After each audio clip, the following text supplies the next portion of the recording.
Mother Bear rested her paw over the baby's chest for comfort. What happened next was shocking.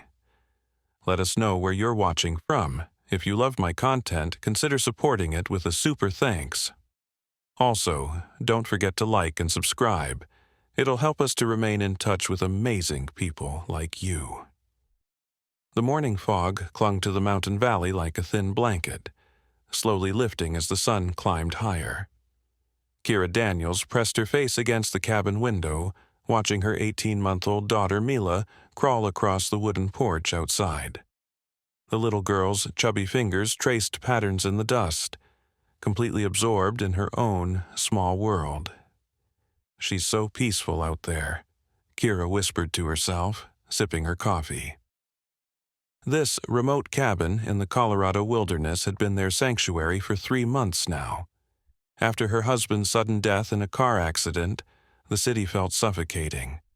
Every street corner held memories she couldn't bear to face. Mila looked up from her play and babbled something unintelligible, pointing toward the dense pine forest that surrounded their property. Kira smiled and waved back, but something in her daughter's expression seemed strange. The baby's eyes held an intensity that didn't match her usual playful demeanor. A rustling sound came from the tree line, barely audible over the morning breeze. Kira set down her mug and moved closer to the window. The forest remained still, but Mila had stopped playing entirely. She sat motionless on the porch, staring intently at the shadows between the trees. "What do you see, sweetheart?" Kira called softly through the screen door. As if responding to her mother's voice, Mila suddenly crawled toward the edge of the porch with surprising speed. Her small hands gripped the wooden railing as she pulled herself up, wobbling on unsteady legs. She had only started walking a few weeks ago, and this sudden burst of determination caught Kira off guard. The rustling grew louder, and Kira's chest tightened with an inexplicable sense of unease. She moved toward the door, but something made her pause. In the distance, she could hear what sounded like voices, harsh, angry voices that seemed completely out of place in this peaceful wilderness. Mila let out a small whimper, not of fear, but of something else entirely. It was the same sound she made when she saw other children crying at the playground back in Denver. Empathy, Kira realized. Her daughter was responding to someone else's distress. The voices grew clearer now, and Kira's blood ran cold as she recognized the cruel laughter of teenagers. She had heard that particular brand of mockery before, the sound of bullies finding their target. But what could they possibly be tormenting out here in the middle of nowhere? "Come away from there, Mila," Kira called, her voice sharper than intended. But her daughter remained frozen at the porch railing, her little body tense with concern for whatever was happening in the forest. A sharp crack echoed through the trees, followed by a high-pitched yelp that definitely didn't come from a human throat. Kira's breath caught as she realized what was happening. Someone was hurting an animal, and her sensitive daughter was witnessing every moment of it. "Get it again!" came a boy's voice, filled with savage glee. "Did you see how it jumped?" "Throw another rock," laughed another voice, this one belonging to a girl. "Make it run toward the cabin." Kira's hands trembled as she reached for the door handle. She had to get Mila inside before whatever animal they were tormenting broke through the tree line. But as she stepped onto the porch, she saw something that made her freeze in place. A small brown shape burst from the undergrowth, stumbling and crying in obvious pain. It was a bear cub, no larger than a medium-sized dog, with matted fur and what looked like cuts on its side. The tiny creature collapsed just 20 feet from the porch, its chest heaving with exhaustion and terror. Mila's reaction was immediate and startling. She released her grip on the railing and dropped to her hands and knees, crawling toward the injured cub with single-minded determination. Her usual, cautious nature seemed to have completely disappeared, replaced by an urgent need to help the suffering animal. "Mila, no!" Kira lunged forward, but her daughter was already halfway across the porch. The teenagers burst from the forest seconds later, 3 boys and 2 girls, all around 16 or 17 years old. They carried sticks and had rocks stuffed in their pockets, their faces flushed with the excitement of their cruel game. When they saw the cabin and the baby crawling toward their victim, they stopped short. "Whoa," said the tallest boy, a lanky kid with bleached hair. "There's people here." "So what?" snapped one of the girls, her face twisted with malice. "It's not their stupid bear." The cub lifted its head weakly, its dark eyes finding Mila as she approached. For a moment that seemed to stretch into eternity, the baby and the injured animal stared at each other. Then something extraordinary happened. The cub stopped whimpering and struggled to its feet, limping slowly toward Mila as if drawn by some invisible force.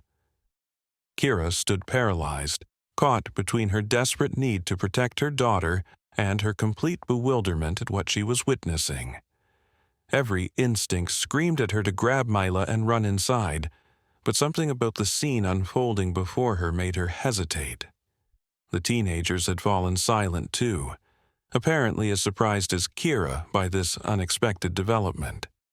The tall boy lowered his stick slightly, uncertainty flickering across his features. "That baby's gonna get mauled," whispered one of the girls, but her voice lacked its earlier cruelty.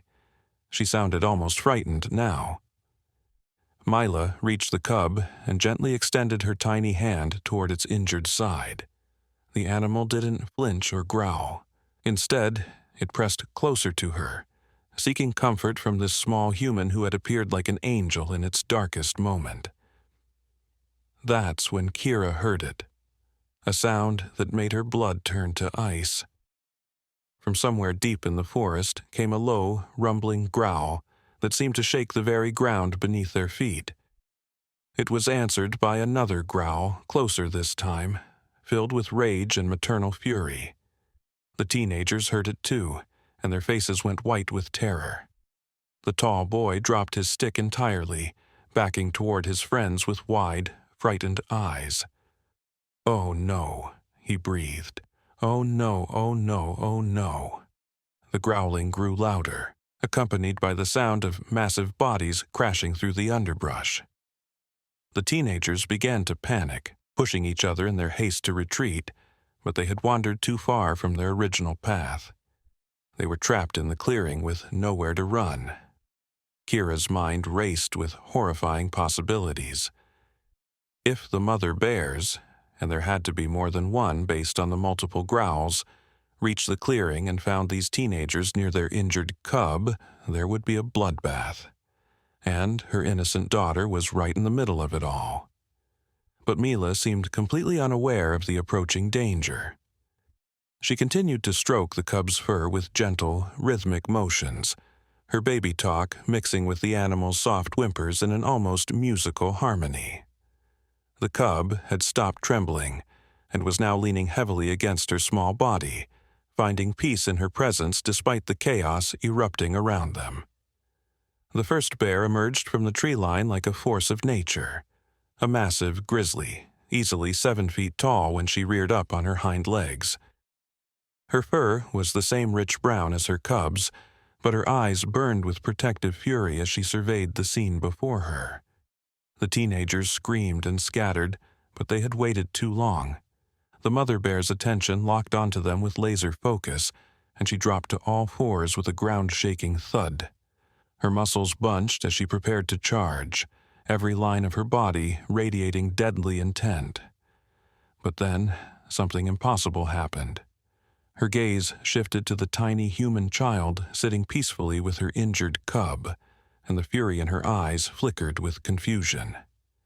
She had expected to find her baby being tormented, but instead she saw something that defied every instinct she possessed.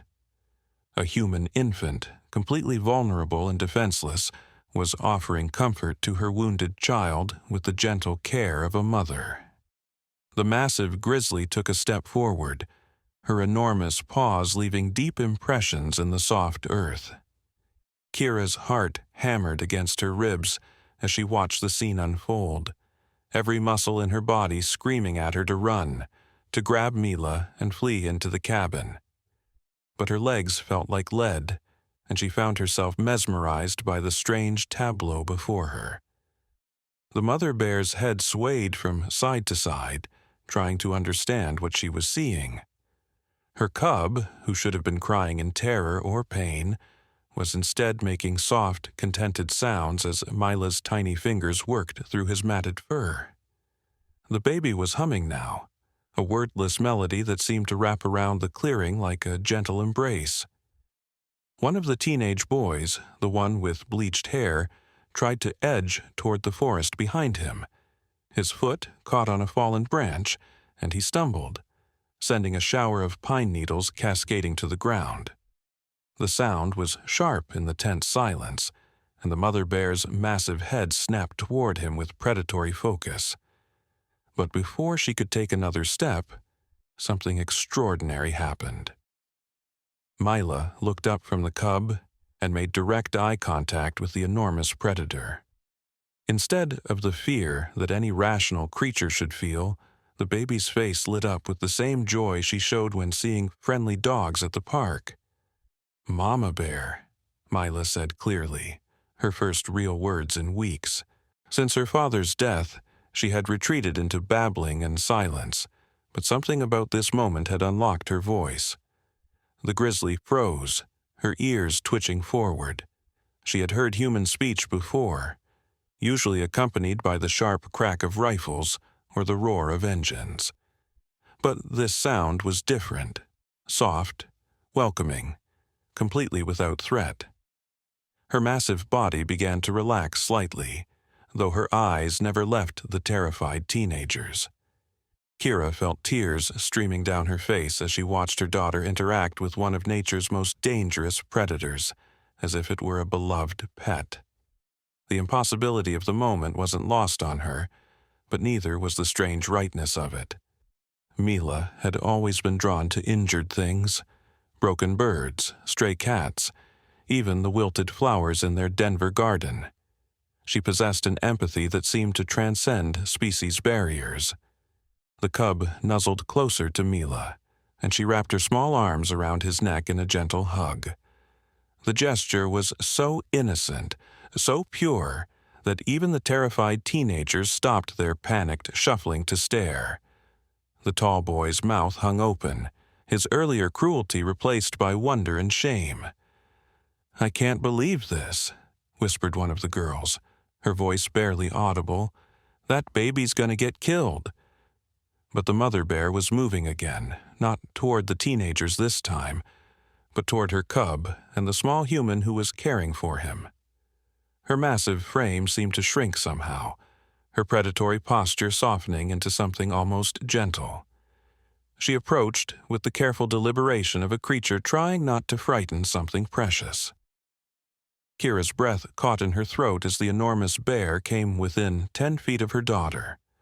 One swipe of those massive paws could end Mila's life in an instant, but something in the bear's demeanor suggested that violence was the furthest thing from her mind. The grizzly lowered her great head and sniffed delicately at Mila's hair. The baby giggled and reached up with one tiny hand, her fingers barely grazing the bear's wet nose. The contact seemed to send a shock through both creatures, the massive predator and the fragile human child, and for a moment, time itself seemed suspended. Then, with infinite care, the mother bear extended her enormous paw and gently placed it over Mila's chest. The gesture was unmistakably protective, almost reverent, as if she were acknowledging the gift this small human had given her cub. Her paw covered most of Mila's torso, but she applied no pressure, simply resting it there like a blessing. Mila looked down at the massive paw covering her, then back up at the bear's face. Her expression was one of complete trust, as if she understood on some instinctive level that she was being honored rather than threatened. She placed her own tiny hand on top of the bear's paw and smiled. The first genuine smile Kira had seen from her daughter since her husband's funeral. The teenagers were backing away slowly now, their earlier bravado completely evaporated. They had come here to torment a helpless animal, but instead they were witnessing something that challenged everything they thought they knew about the natural world. The cruelty that had driven them to hurt the cubs seemed alien now, impossible to reconcile with the scene before them. "We should go," the tall boy whispered to his friends. "We should just go and never talk about this." But as they turned to leave, another sound emerged from the forest, different from the earlier growls, more complex and somehow intelligent. It was answered by a similar call from a different direction, then another from their left. The teenagers froze, realizing with growing horror that they were surrounded. More bears were coming, drawn by the earlier commotion and their pack leaders' calls. The teenagers clustered together in the center of the clearing, no longer the confident bullies they had been minutes before. They were children now, frightened and vulnerable, facing consequences they had never imagined. The first of the new arrivals emerged from the tree line, another large grizzly, this one a male with scars across his muzzle that spoke of many battles. He rose to his full height, towering over the terrified teenagers, his eyes burning with protective fury for the injured cub. But when his gaze fell on the scene near the cabin, the mother bear with her paw gently resting on the human baby, both their cubs pressed together in peaceful harmony, his posture changed dramatically. The aggression drained from his stance, replaced by something that looked almost like reverence. More bears appeared, 5 in total, forming a loose circle around the clearing, but none of them approached the teenagers with hostile intent. Instead, they seemed drawn to the extraordinary sight of interspecies compassion playing out before them. Their attention was focused entirely on Mila and the injured cub, as if they were witnessing something sacred. Kira found her voice at last, though it came out as barely a whisper. "Mila, sweetheart, can you come to Mama?" The baby looked up at her mother, then back at the bear cub in her arms. She shook her head firmly, a gesture that was both childish stubbornness and profound wisdom. She wasn't finished here. Whatever was happening between her and these wild creatures wasn't complete yet. The mother bear seemed to understand the exchange between mother and daughter. She lifted her paw from Mila's chest and took a small step back, but her eyes remained fixed on the baby with an expression that was unmistakably grateful. The gesture gave Mila space while still maintaining the protective circle she had created around both cubs, her own and the human child she now seemed to claim as such. The injured cub struggled to its feet, still leaning heavily against Mila for support. The wounds on his side were more extensive than Kira had initially realized, deep gashes that spoke of extended torment at the hands of the teenagers. But under Mila's gentle ministrations he seemed stronger, more alert. One of the teenage girls, the one who had laughed the loudest earlier, suddenly broke down in tears. The sound was harsh and raw in the peaceful clearing, a jarring reminder of the cruelty that had started this entire sequence of events. Her sobs seemed to trigger something in the bears, and several of them turned their attention back to the group of teenagers with expressions that were no longer quite so benevolent. "I'm sorry," the girl choked out, though it wasn't clear if she was addressing the bears, the injured cub, or some higher power. "I'm so sorry. We didn't mean, we never thought." Her words trailed off as she realized how hollow they sounded. They had meant it. They had enjoyed it. The evidence of their cruelty was right there in the cub's wounded side, in the terror they had inflicted for their own entertainment. The male bear with the scarred muzzle took a step toward the teenagers, and they huddled closer together. But instead of attacking, he did something that shocked everyone present. He sat down heavily, his massive frame settling onto the ground with surprising grace. It was a gesture of restraint, of choosing not to use the overwhelming power at his disposal. One by one, the other bears followed suit, creating a circle of seated giants around the clearing. They were still watching the teenagers, still radiating the potential for violence, but they had made a conscious choice not to act on it. It was as if Mila's act of compassion had created a bubble of peace that none of them wanted to break. The baby seemed to sense the shift in atmosphere.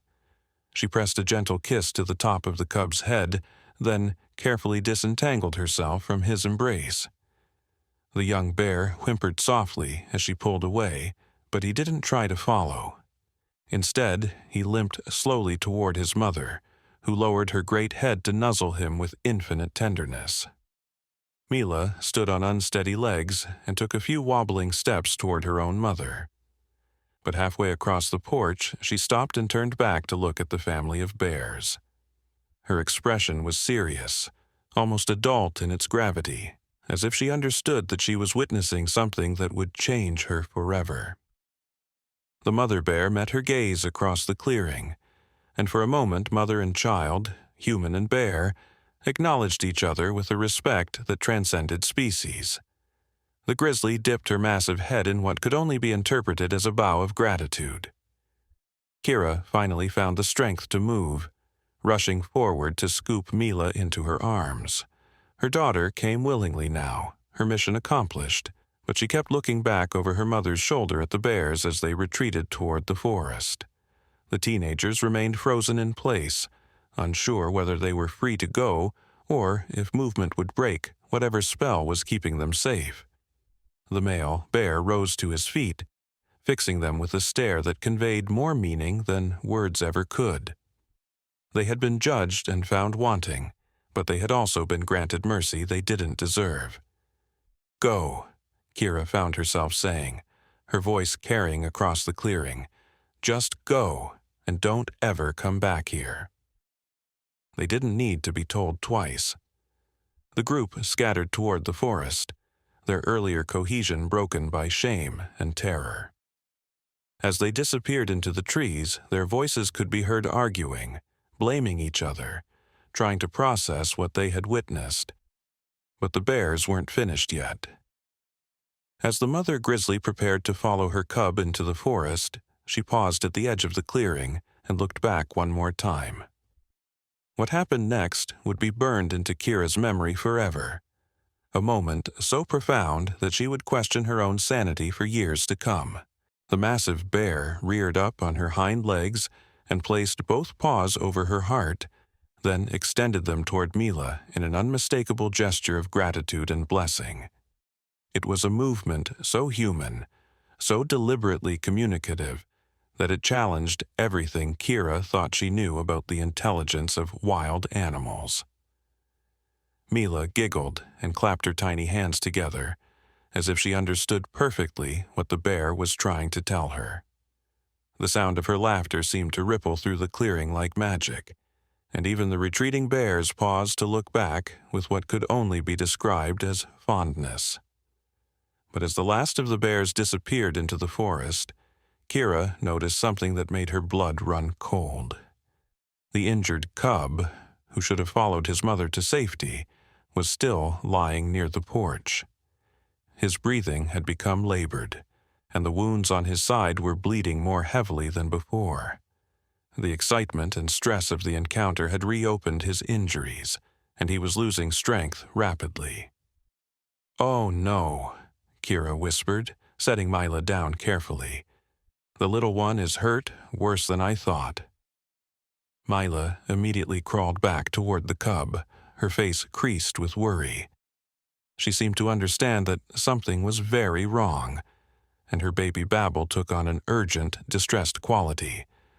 The cub lifted his head weakly and tried to crawl toward her, but collapsed after just a few inches. Kira knelt beside the injured animal, her heart breaking at the sight of his suffering. She had some basic first aid training from her years as a teacher, but she had never treated a wild animal before. The wounds were deep, clearly infected, and without proper medical attention the cub wouldn't survive the night. "What do I do?" she asked aloud, looking toward the forest where the mother bear had disappeared. "How do I help him?" As if in answer to her question, a rustling sound came from the tree line. Kira tensed, expecting to see the mother bear returning. But what emerged from the shadows was something entirely different. An elderly man stepped into the clearing, moving with the careful gait of someone who had spent decades navigating rough terrain. He was tall and lean, with silver hair that reached his shoulders and eyes the color of storm clouds. His clothes were practical but well-worn: flannel shirt, weathered jeans, and boots that had seen countless miles of mountain trails. But what struck Kira most was his expression. He looked at the scene before him with complete understanding, as if injured bear cubs and human babies forming unlikely friendships was something he encountered regularly. "You must be the new family in the Henderson cabin," he said, his voice carrying a slight accent that Kira couldn't place. "I'm Samuel Whitehawk. I live about 2 miles north of here." "I'm Kira, and this is Mila," she replied, instinctively protective. "We need to help this cub. He's badly hurt, and I don't know what to do." Samuel approached slowly, his movements deliberate and non-threatening. The injured cub didn't flinch as he knelt beside it, which surprised Kira. Most wild animals were terrified of strange humans, but this little bear seemed to recognize something in the old man that put him at ease. "May I?" Samuel asked, gesturing toward the cub. When Kira nodded, he began examining the wounds with gentle, practiced hands. His touch was sure and confident, and Kira found herself wondering about his background.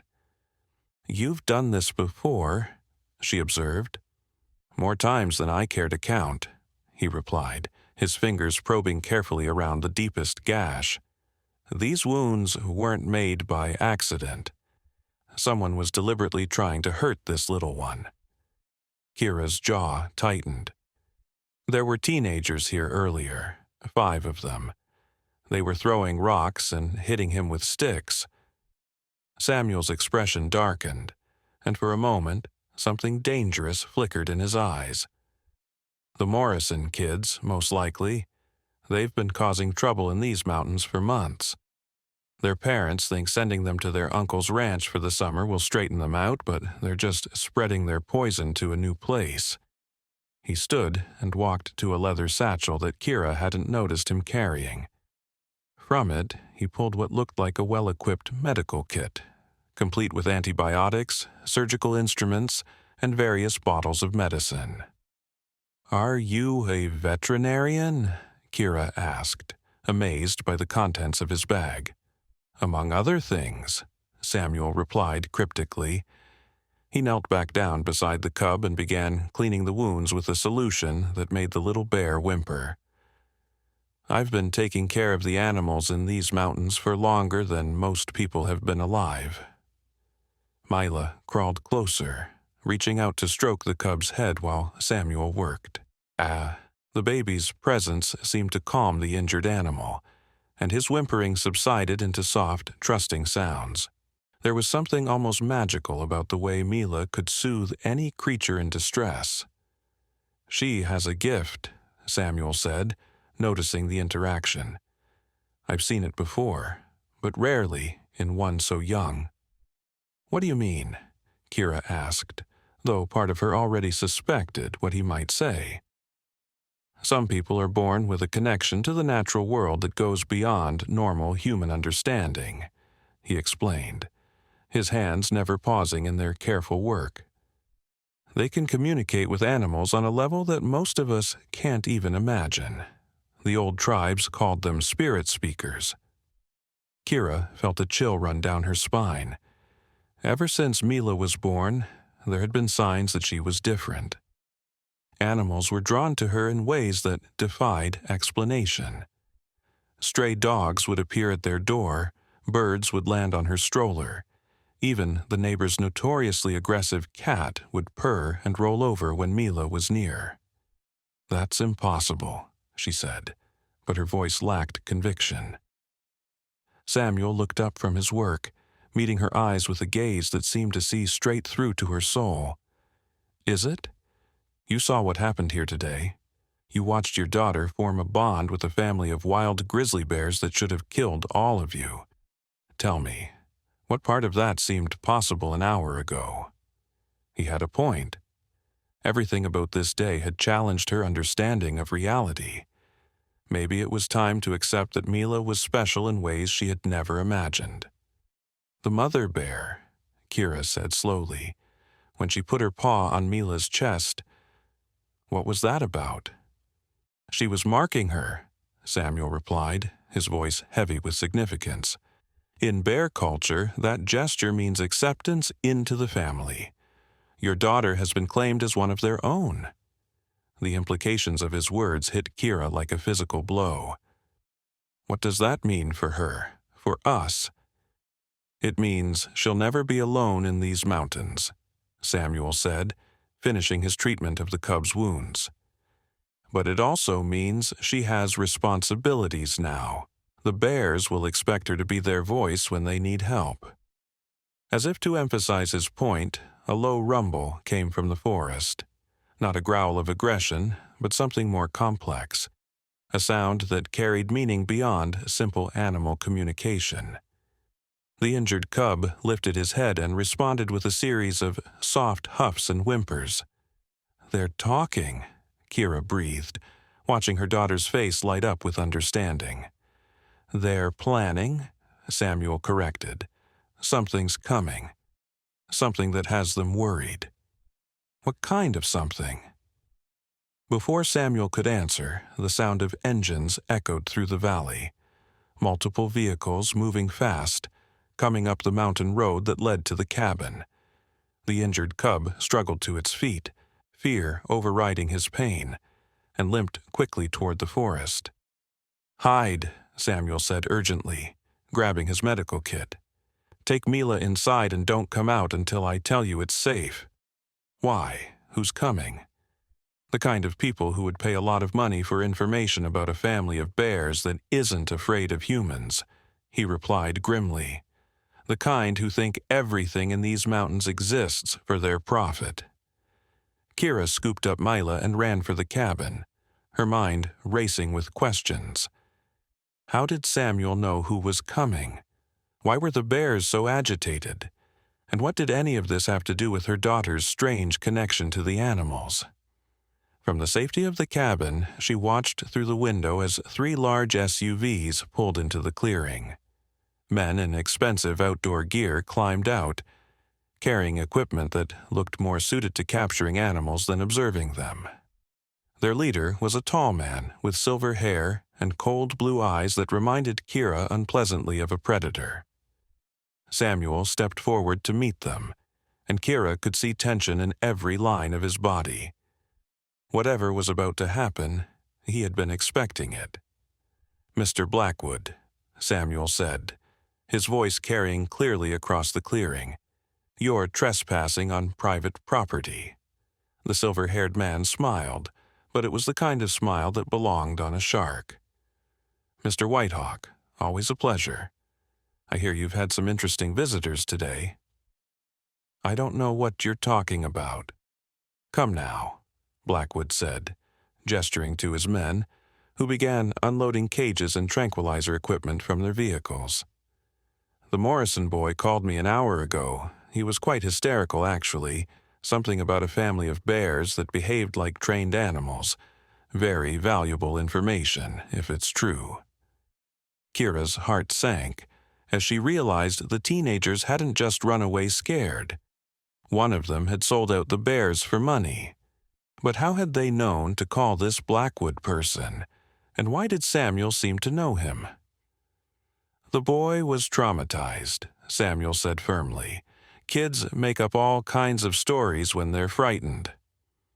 "Perhaps," Blackwood replied, pulling out a tablet and showing Samuel the screen. But his story is remarkably consistent with these thermal images we picked up on our satellite surveillance. 5 large heat signatures, moving in coordinated patterns. That's not normal bear behavior, Samuel. That's training. Kira's blood ran cold. They had been watching. Someone had been monitoring the mountains with satellites, tracking the bear family's movements. This wasn't a chance encounter. It was a planned capture operation. "You have no legal authority here," Samuel said, but his voice had lost some of its strength. "Actually, I do." Blackwood pulled out an official-looking document. "Emergency Wildlife Control Permit, issued by the state. If there are habituated bears in this area, I have the authority to remove them for public safety." Samuel's shoulders sagged as he read the document. Whatever it said, it was legitimate enough to worry him. Kira could see the defeat in his posture, and she knew that the bear family was in terrible danger. But as Blackwood's men began setting up their equipment, something unexpected happened. Mila, who had been quiet in her mother's arms, suddenly began to cry. But it wasn't a normal baby's cry. It was the same complex series of sounds she had used to communicate with the bears earlier. The response was immediate. From all around the clearing came answering calls, growing closer by the second. The bear family hadn't abandoned the area after all. They had been waiting, watching, and now they were coming back. Blackwood's men stopped their preparations, looking nervously toward the forest as the sounds grew louder. These weren't the random vocalizations of wild animals. They were organized, purposeful, and getting closer. "Sir," one of the men called to Blackwood, "maybe we should reconsider the timing on this operation." But Blackwood's eyes were bright with greed and excitement. "Absolutely not. This proves the boy was telling the truth. Those bears are trained, and I'm going to find out who's been hiding them." He turned toward the cabin, his gaze finding Kira and Mila through the window. "And I think I know exactly where to start looking for answers." As he began walking toward the porch, the forest around them erupted with the sounds of approaching bears. But these weren't the gentle, curious animals that had shown mercy to the teenagers earlier. These were protectors, responding to a call for help from one of their own, and they were not in a forgiving mood. Samuel stepped into Blackwood's path, his hand moving to something concealed beneath his jacket. "I wouldn't take another step if I were you. Are you threatening me, old man?" "I'm warning you," Samuel replied, his voice deadly calm. "You have no idea what you're dealing with here." The first bear emerged from the tree line, the massive male with the scarred muzzle. But something was different about him now. His posture was more upright, more deliberately threatening, and his eyes held an intelligence that was distinctly unnatural. He was followed by the mother bear, and then 3 others, all moving with the same eerie coordination. Blackwood's men raised their tranquilizer guns, but Samuel held up a hand to stop them. "Those darts won't even slow them down," he said. "And if you shoot first, they'll tear you apart before you can reload." "Then what do you suggest?" Blackwood demanded, his earlier confidence wavering as he realized the scope of what he was facing. "Leave," Samuel said simply. "Walk away, forget what you heard, and never come back to these mountains." But Blackwood was too greedy to be smart. He pulled out his phone and began recording, his eyes gleaming with the dollar signs. "This is incredible. Trained grizzly bears, performing coordinated behaviors. Do you have any idea what kind of money people would pay to see this?" That's when Mila made her decision. The baby girl, barely 18 months old, did something that would change everything. She opened her mouth and spoke, not in the babbling tones of a toddler, but in the complex vocalizations of the bears themselves. The sound that came from her tiny throat was impossible. a deep, resonant rumble that seemed to carry the weight of ancient wisdom. It was followed by a series of huffs, grunts, and melodic tones that formed a clear pattern of communication. Every bear in the clearing stopped moving, their massive heads turning toward the cabin with expressions of profound reverence. Blackwood's phone slipped from his nerveless fingers, clattering to the ground as his jaw dropped open. His men lowered their weapons, too stunned to maintain their threatening postures. Even Samuel, who had seen many impossible things in his long life, stared at the cabin in amazement.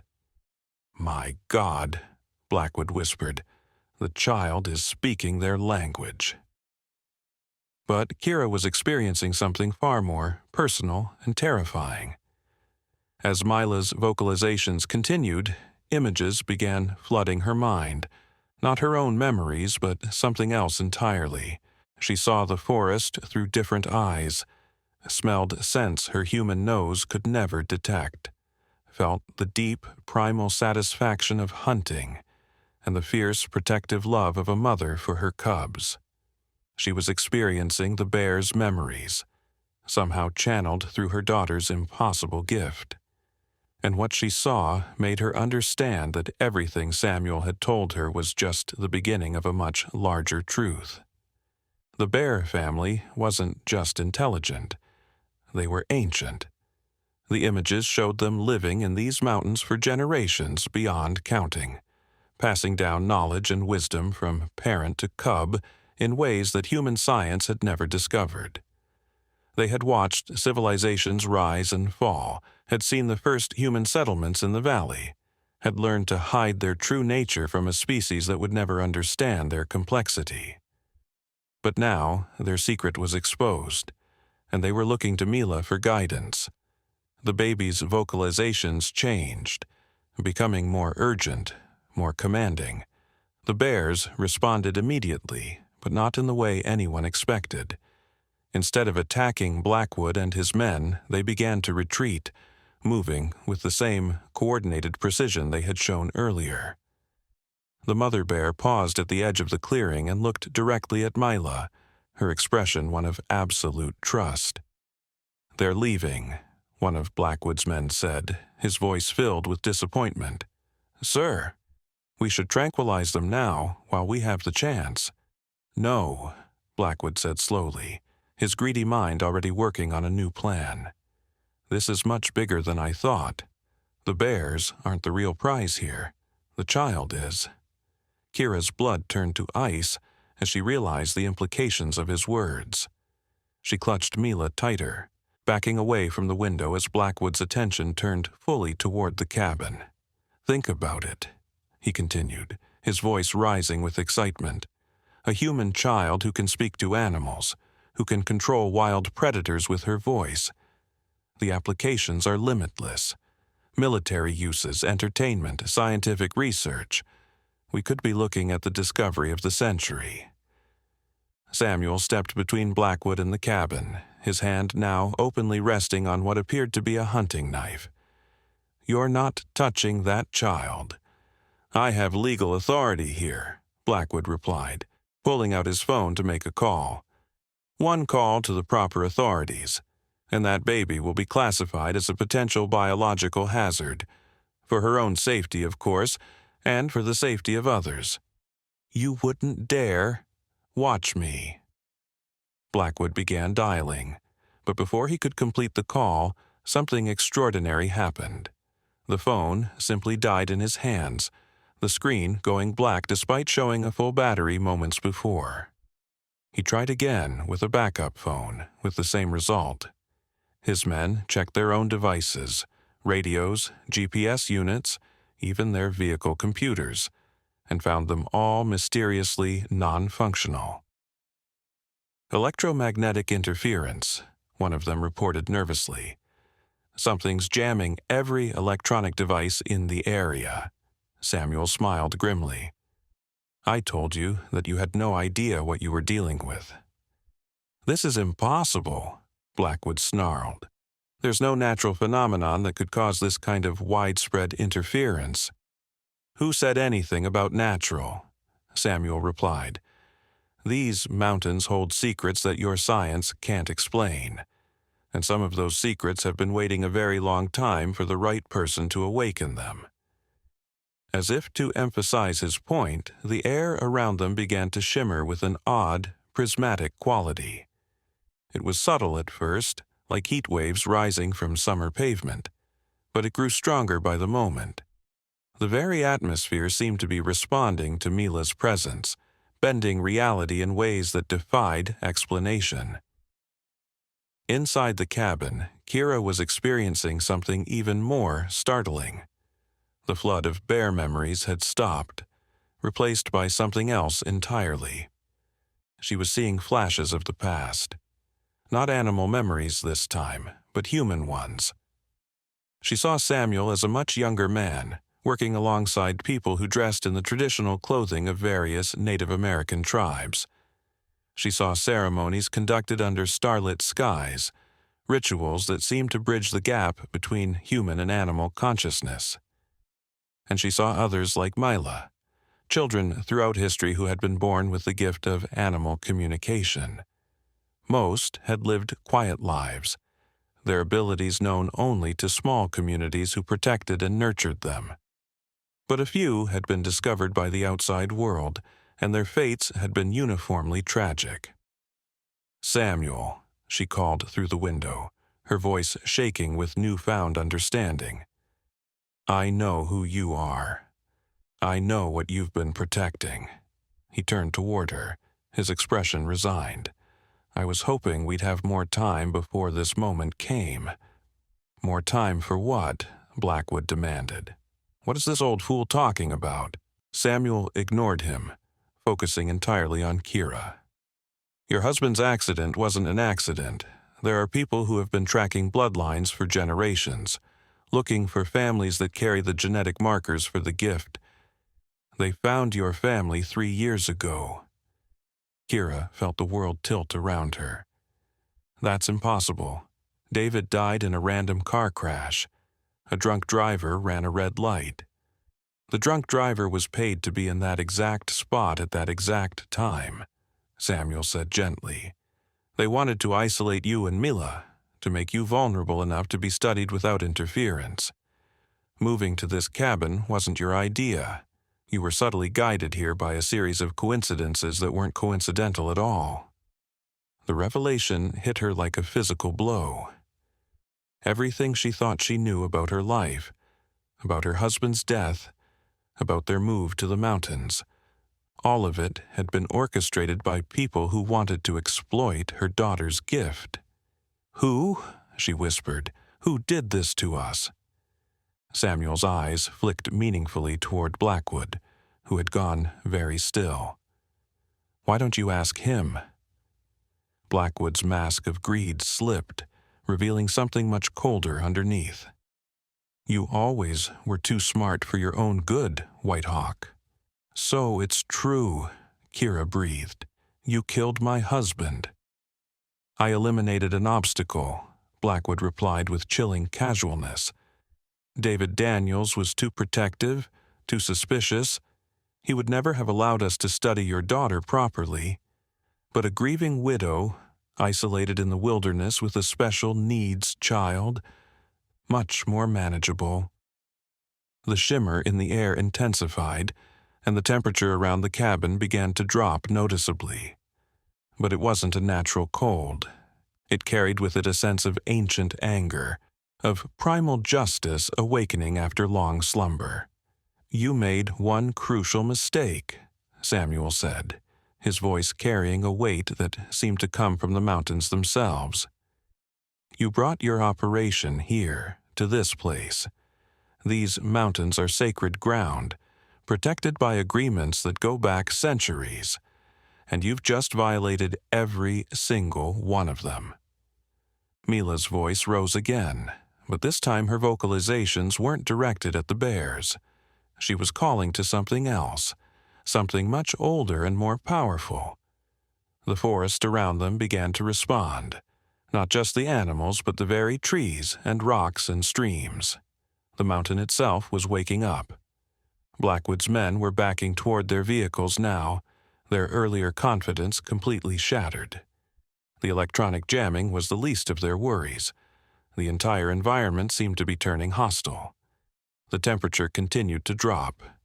Frost began forming on the windows of their SUVs, and the ground beneath their feet started to tremble with seismic activity. "We need to leave," one of them called to Blackwood. "Now, sir, this place isn't safe." But Blackwood was beyond reason, consumed by a greed that had cost him his sanity. "I'm not leaving without that child. Do you understand what she represents? The power she could give us?"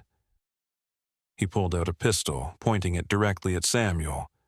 "Stand aside, old man. I'm taking the girl, and there's nothing you or your mystical mountain spirits can do to stop me." That's when the Bear family returned. They didn't emerge from the forest this time. They simply appeared, as if they had materialized from the shadows themselves. All 5 of them, plus several others that hadn't been there before. They surrounded Blackwood and his men in a perfect circle, their eyes reflecting the strange light that now seemed to emanate from the very air around them. But these weren't quite the same bears that had left earlier. Something fundamental had changed about them. They stood taller, moved with even greater intelligence, and their eyes held a depth of wisdom that was unmistakably ancient. The mother bear's wounds had somehow healed, and the injured cub was nowhere to be seen, replaced by a magnificent young adult bear who radiated health and strength. "Impossible," Blackwood breathed. "Animals don't just transform like that."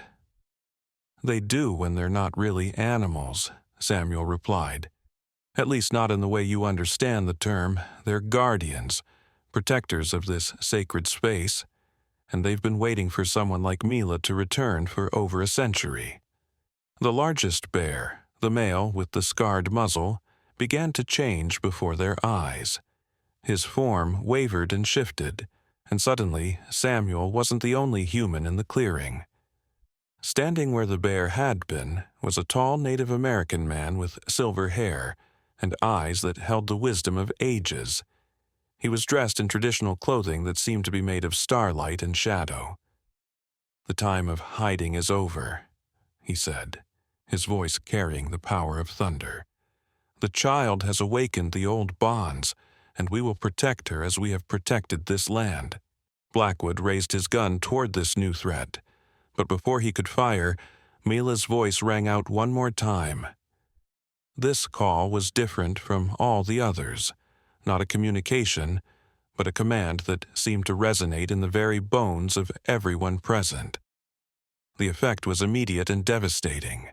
Blackwood's weapon simply disintegrated in his hands, crumbling to rust and dust in seconds. His men's equipment suffered the same fate, leaving them defenseless in a circle of increasingly angry supernatural guardians. But the transformation wasn't limited to the bears. The forest around them was changing too, revealing its true nature for the first time in generations. Trees that had seemed ordinary moments before now glowed with inner light, their bark inscribed with symbols that hurt to look at directly. The mountain peaks in the distance shimmered and shifted, revealing structures that belonged in fairy tales rather than reality. And through it all, Mila continued to call out in the language of the ancients, her tiny voice somehow commanding forces that had shaped the world since its beginning. She was no longer just a baby with an unusual gift. She was a bridge between worlds, a key that had unlocked powers that had been sleeping for centuries. Kira watched from the cabin window as reality transformed around her daughter, knowing that their lives would never be the same again.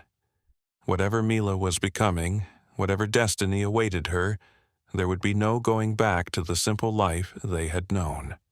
The mountain had chosen its new guardian, and she was only 18 months old. But as the supernatural forces swirled around them, something unexpected began to happen to Mila herself. The constant use of her newfound abilities was taking a toll on her tiny body.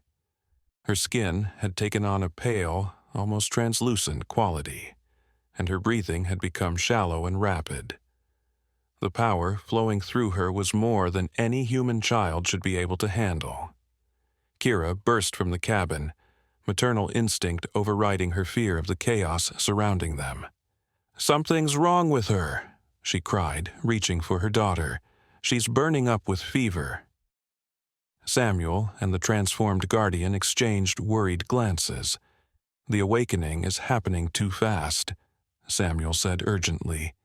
"She's too young to channel this much power safely." The guardian, who had once been the scarred bear, knelt beside Mila, his ancient eyes filled with concern. The child's human form cannot contain the full force of the mountain's magic. If we don't find a way to stabilize her soon, the power will consume her from within. Blackwood, despite his predicament, laughed bitterly. "Ironic, isn't it? Your precious guardian is going to burn herself out before she can even use her abilities."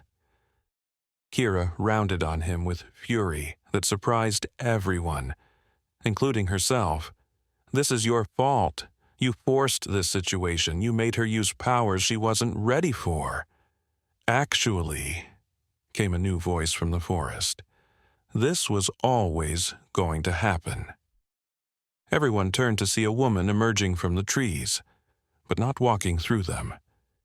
She seemed to step out of the bark of an ancient pine as if it were a doorway, her form solidifying from wood and shadow into flesh and blood. She was breathtakingly beautiful, with skin that seemed to shimmer like tree bark in moonlight, and hair that moved like flowing water even though there was no wind. "Who are you?" Samuel demanded, though his tone was respectful rather than challenging. "I am what humans once called a dryad," she replied, her voice carrying the sound of wind through leaves. "My name is Lirelai, and I have been watching this child since before her birth. I am the one who guided her family to this place." Kira's heart sank. "So you're working with them too? You helped them murder my husband?" Lirelai's expression filled with genuine sorrow. "No, child. I guided you here to save you from them.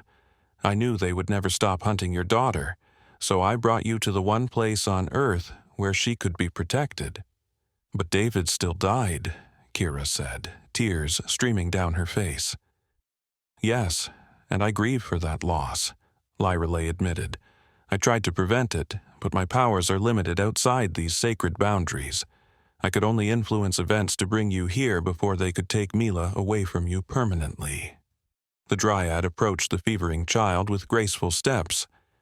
The awakening was supposed to happen gradually, over years, but the presence of those who would exploit her power has forced the mountain to act prematurely.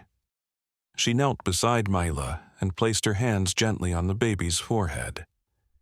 Immediately, the child's breathing began to stabilize, and some color returned to her pale cheeks. "I can slow the process," Lirelai explained, "but I cannot stop it entirely. The magic has been awakened, and it must find its proper balance within her." "What does that mean?" Kira asked desperately. "It means," said the guardian, "that your daughter must make a choice. She can embrace her role as bridge between worlds, but doing so will change her forever. She will gain incredible power, but she will also lose some of her humanity. And if she doesn't embrace it—" Samuel answered this time, his voice heavy with regret. "Then the power will either burn her out completely, or it will find another host. And the next person to inherit these abilities might not have her pure heart." Blackwood, who had been listening to this exchange with growing excitement, suddenly broke free from his fear. "Don't you see what this means? The child is becoming something more than human. If we can study the process, learn to replicate it." His words were cut off, as every guardian in the clearing turned their attention to him with expressions of pure menace. The temperature around him dropped so suddenly that frost began forming on his clothes. "You still don't understand," the transformed guardian said, his voice carrying the weight of centuries. "This is not a scientific phenomenon to be studied. This is the awakening of a responsibility that your species abandoned long ago." "What responsibility?" Kira asked, though part of her already dreaded the answer. Lyrelai stood gracefully, her hands still glowing with the healing energy she was channeling into Mila. "Long ago, humans and the natural world lived in harmony. There were those among your people who could speak to the spirits of the earth, who served as intermediaries between civilization and wilderness. But as your technology grew, that connection was lost. The old agreements were broken," the guardian continued. "The sacred places were desecrated, the ancient protections ignored. We retreated deeper into the wilderness, waiting for the day when the balance would be restored." "And Mila is that restoration?" Kira asked. "She could be," Lyralee replied, "but only if she chooses to be, and only if she survives the transformation." As if responding to their words, Mila's eyes suddenly opened, but they were no longer the bright blue of her birth. They now held flecks of gold and green that seemed to shift and swirl like living things. When she looked at her mother, her gaze held an awareness far beyond her 18 months of life. "Mama," she said clearly, and for a moment she sounded like any normal toddler. But then she turned to look at the gathered guardians and continued in the complex tonal language she had used to communicate with the bears. The meaning was clear even to those who couldn't understand the words. She was asking them to protect her mother. "She's aware," Samuel breathed, fully aware of what's happening to her. The implications of this were staggering. Mila wasn't just a child with supernatural abilities. She was a conscious participant in her own transformation, making choices that would affect not just her own life, but the future of the relationship between humanity and nature. But their moment of wonder was shattered by the sound of approaching helicopters. Multiple aircraft, coming fast from several directions. Blackwood's men, despite their terror, had managed to activate some kind of backup communication system. "Sir?" one of them called to Blackwood. "The extraction team is incoming. ETA 3 minutes. Blackwood's face lit up with savage triumph. "You didn't think I'd come here without a contingency plan, did you? In 3 minutes, this entire area will be swarming with private military contractors. They'll take the child, and there's nothing your mystical guardians can do to stop them." The forest around them erupted with activity as every creature within miles responded to the approaching threat. Birds took flight in massive flocks that darkened the sky, while larger animals crashed through the underbrush as they fled the area. Even the insects seemed to be evacuating, creating an eerie silence that was somehow more frightening than any amount of noise. "They're coming in force," Samuel said, his expression grim. "Armed helicopters, ground troops, probably chemical weapons to subdue any wildlife that gets in their way." Lyralee's beautiful features hardened with ancient anger. They dare to bring weapons of war to sacred ground. "They don't understand what they're dealing with," the guardian replied, "but perhaps it's time they learned." He raised his hands toward the sky, and his voice carried farther than any human throat should have been able to project. He was calling to something vast and ancient, something that had been sleeping in the depths of the mountain for centuries. The response was immediate and terrifying. The ground beneath their feet began to shake, not with the random tremors of an earthquake, but with a rhythmic pulsing that suggested something enormous was stirring to life. The sound grew louder, like a heartbeat the size of a mountain, and the very air began to thrum with power. "What is that?" Kira asked, clutching Mila protectively. "The mountain spirit," Lyralee replied, her eyes wide with awe. the guardian of all guardians. It has not wakened in over 500 years. The helicopters appeared over the ridge, black military aircraft bristling with weapons and scanning equipment. But as they approached the valley, something impossible happened. The aircraft simply stopped moving forward, as if they had hit an invisible wall in the sky. The pilots tried to push through whatever was blocking them, their engines screaming with effort, but they couldn't advance another inch. They hung suspended in the air like insects trapped in amber, their weapons useless against a force they couldn't see or understand. "Electromagnetic barrier," one of Blackwood's men reported in a shaking voice. "The entire valley is surrounded by some kind of energy field." But it was more than just electromagnetic interference. The very laws of physics seemed to be shifting within the valley's boundaries. Gravity became unreliable, with rocks and debris floating in slow spirals around the clearing. The light took on impossible colors, and the air itself seemed to become thick and syrupy. Through it all, Mila watched with those strange, shifting eyes, her tiny hand reaching toward the suspended helicopters as if she could pluck them from the sky like toys. And perhaps she could. The power flowing through her was growing stronger by the moment, fed by the mountain spirit's awakening. She's not just channeling the mountain's power, Samuel realized with growing amazement. She's controlling it. Lyreley nodded, her expression filled with both pride and worry. The transformation is accelerating beyond all our predictions. She's becoming something entirely new. But the strain was showing on Mila's tiny form. Her body was beginning to glow with the same inner light that surrounded the Guardians, and her skin had taken on an almost crystalline quality. She was becoming more spirit than human with each passing moment. "We have to stop this," Kira said desperately. "She's just a baby. She shouldn't have to carry this kind of responsibility." "The choice isn't ours to make," the Guardian replied gently. "It never was. The mountain called to her and she answered.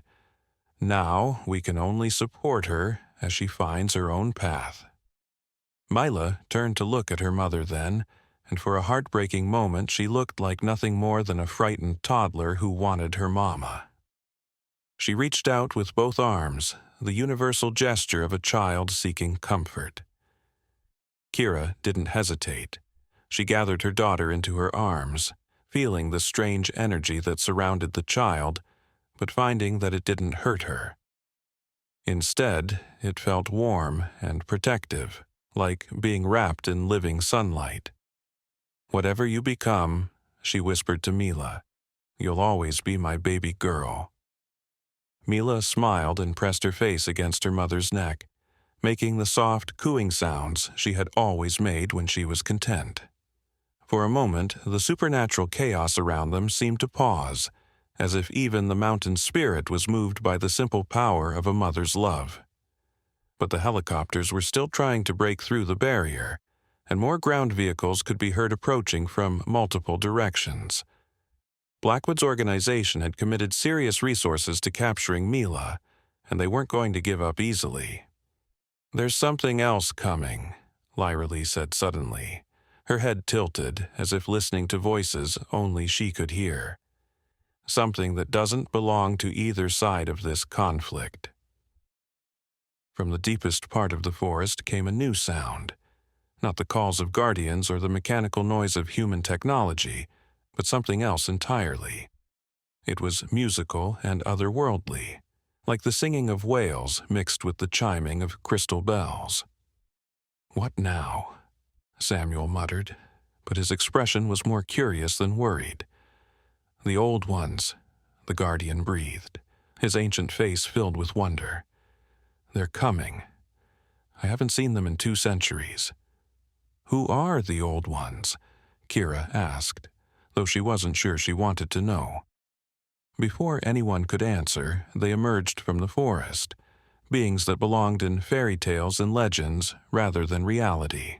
They were tall and graceful, with skin that seemed to be made of moonlight and eyes like stars.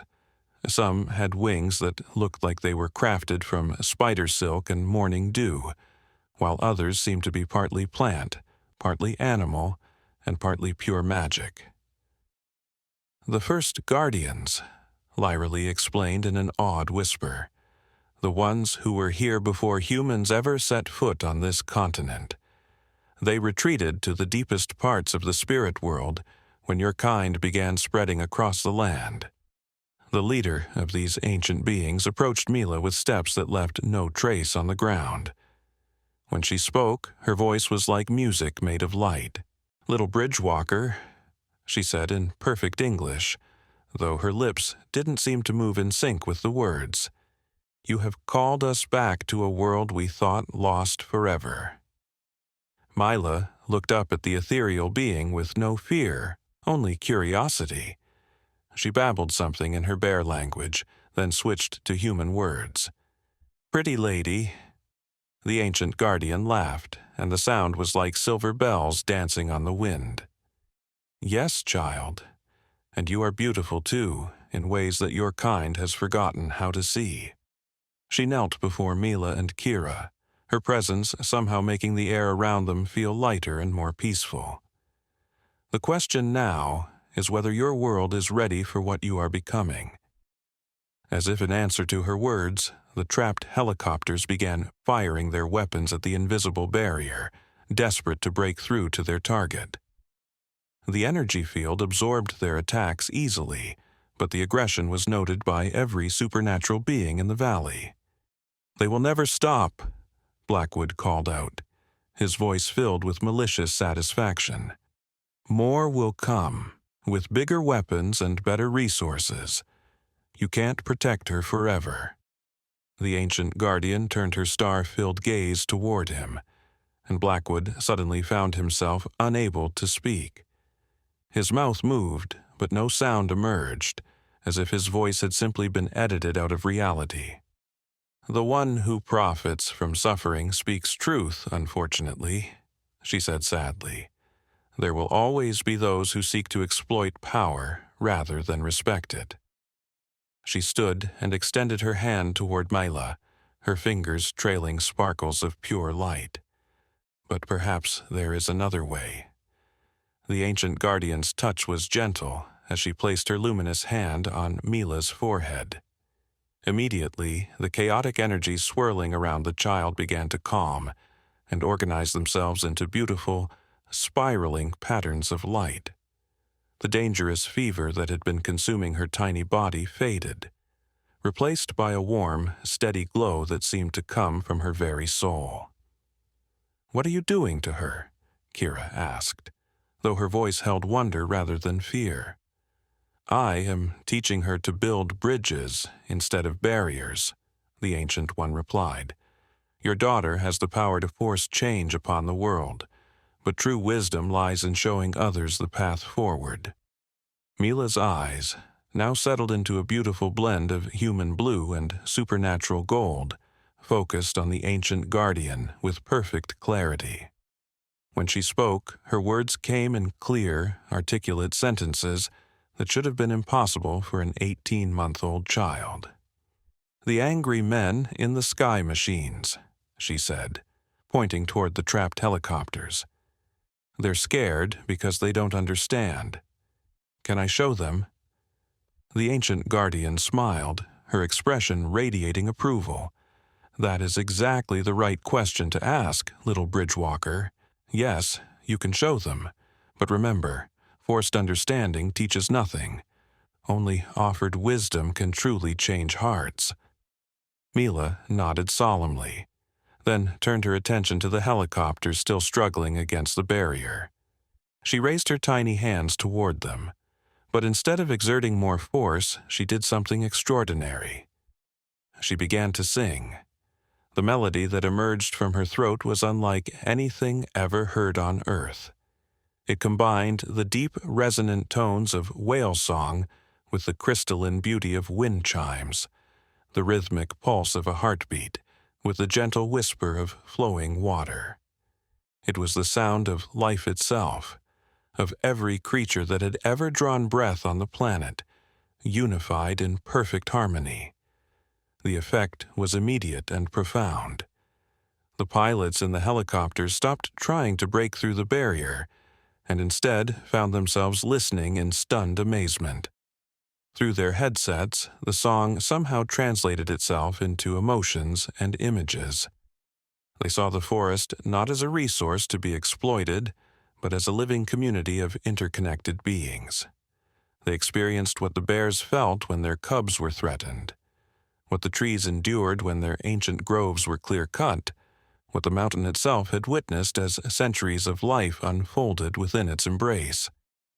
For the first time in their lives, they understood that they were not separate from nature, but part of it. One by one, the helicopters began to descend, their pilots no longer trying to complete their mission but instead seeking to land peacefully in the clearing. As they touched down, the crews emerged with tears streaming down their faces, their weapons forgotten as they stared in wonder at the transformed landscape around them. The lead pilot, a hardened military veteran with decades of combat experience, walked slowly toward Mila with his hands raised in a gesture of surrender. But when he spoke, his voice was filled with awe rather than defeat. What did you show us?" he asked, his gruff demeanor completely gone.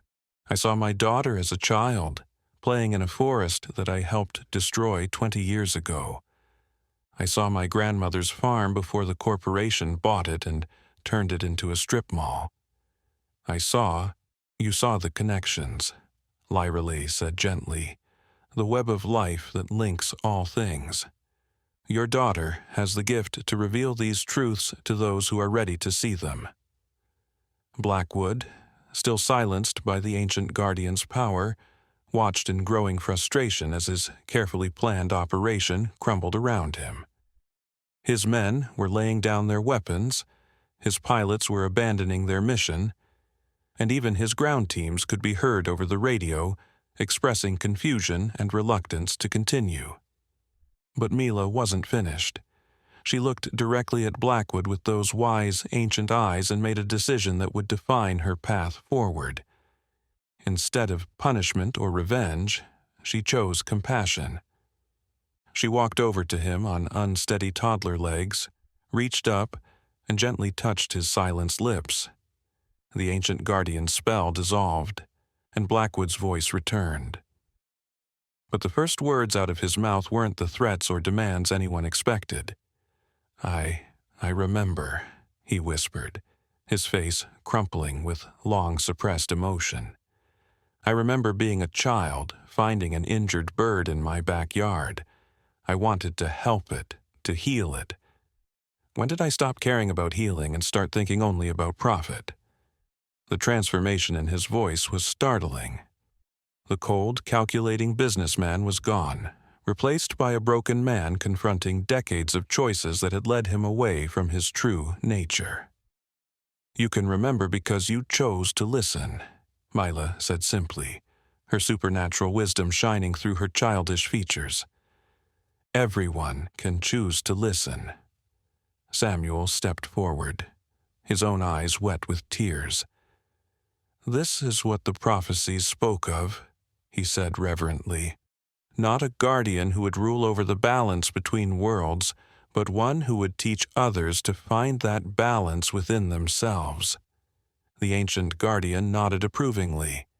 "She understands what so many before her did not. That true power lies not in forcing others to change, but in inspiring them to want to change." As if responding to her words, the supernatural barriers around the valley began to fade. The floating objects settled gently to the ground, the impossible colors drained from the light, and the oppressive weight of magical energy lifted. But something fundamental had changed in the atmosphere. A sense of peace and connection that hadn't existed before. The bear family emerged from the forest, no longer needing to hide their true nature. They walked among the humans without fear, and the humans watched them with respect rather than the desire to capture or control. The injured cub, now fully healed, approached Mila and nuzzled her hand in a gesture of pure affection. Kira knelt beside her daughter, marveling at the change in her. Mila was still clearly a toddler. She still needed her mother's care, still made silly baby sounds when she was happy, still reached for comfort when she was tired. But there was an additional layer to her now, a wisdom that coexisted with her childish innocence rather than replacing it. "What happens now?" Kira asked the ancient guardian. "Now, your daughter grows up," she replied with a gentle smile. "She will learn to use her gifts responsibly, to build bridges between worlds without losing her connection to either one. And she will teach others to do the same. Will she be safe? She will be protected by those who understand the value of what she represents," Samuel assured her. "But more importantly, she will protect herself by showing others that there's a better way to live." Blackwood approached them hesitantly, his earlier arrogance completely gone.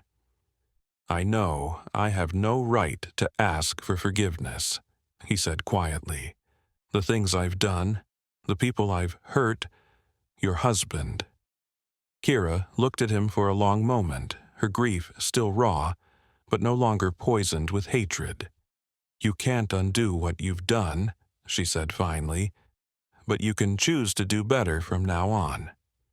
He nodded, understanding that this was the only redemption he would receive, and perhaps the only one he deserved. "How can I help? How can I make amends?" Mila looked up at him with those extraordinary eyes and said something that would change the course of his life. "Help other people remember who they used to be, before they forgot how to listen." As the sun began to set over the transformed valley, the various groups began to disperse. The military personnel flew away with new missions, to protect rather than exploit, to preserve rather than destroy. Blackwood's organization would be dismantled, its resources redirected toward conservation and environmental protection under his reformed leadership. The Guardians melted back into the forest, no longer needing to hide, but choosing to maintain their ancient vigil from the shadows. The old ones returned to their realm between worlds, satisfied that the balance they had long protected was finally being restored. Lyralee remained for a moment longer, kneeling beside Mila one last time. "Remember, little Bridgewalker," she said softly, "your greatest power will always be your ability to see the goodness in others, even when they have forgotten it themselves." Mila nodded seriously, then broke into a sunny toddler grin and clapped her hands. "Pretty tree lady." Lyralee laughed, the sound like wind chimes in a gentle breeze, then stepped backward into the bark of her ancient pine and disappeared. As night fell over the mountain, Kira sat on the porch of their cabin with Mila in her lap, watching the stars appear in the clear sky. The baby was growing sleepy, making the soft humming sound she always made when she was content. "Do you understand what your life is going to be like?" Kira asked softly. Mila looked up at her with those wise, loving eyes and said, "Different, but good different, and you'll be with me. Always," Kira promised, holding her daughter close. "No matter what happens, no matter how much you change, you'll always be my baby girl." In the distance, a bear called out across the valley. Not a growl or roar, but something that sounded almost like a lullaby. Mila answered with her own soft vocalization, a bridge of sound connecting two species in perfect harmony. As they sat together in the peaceful darkness, mother and child could feel the mountains settling around them like a protective embrace. The ancient guardians were keeping watch, the forest spirits were at peace, and somewhere in the night, other children with similar gifts were beginning to awaken to their own destinies. The age of forced separation between humanity and nature was ending, replaced by something far more beautiful, an era of chosen connection, where the bridges between worlds were built not with power, but with love, understanding, and the simple recognition that all life was sacred. And at the heart of it all was a little girl who had learned that the greatest magic wasn't the ability to command others, but the wisdom to help them remember who they truly were. Mila fell asleep in her mother's arms as the mountain sang its ancient lullabies, dreams of bears and trees and endless possibilities filling her young mind. Tomorrow would bring new challenges, new opportunities to heal the rifts between worlds, but tonight was for rest and the simple joy of being loved. The mother bear's paw had indeed rested over her chest for comfort, but what happened next wasn't shocking in the way anyone expected. It was shocking in its beauty, in its profound simplicity, in its reminder that even in a world full of darkness, there would always be light for those brave enough to kindle it. And sometimes that light came in the form of an 18-month-old girl who knew that the best way to change the world was simply to love it.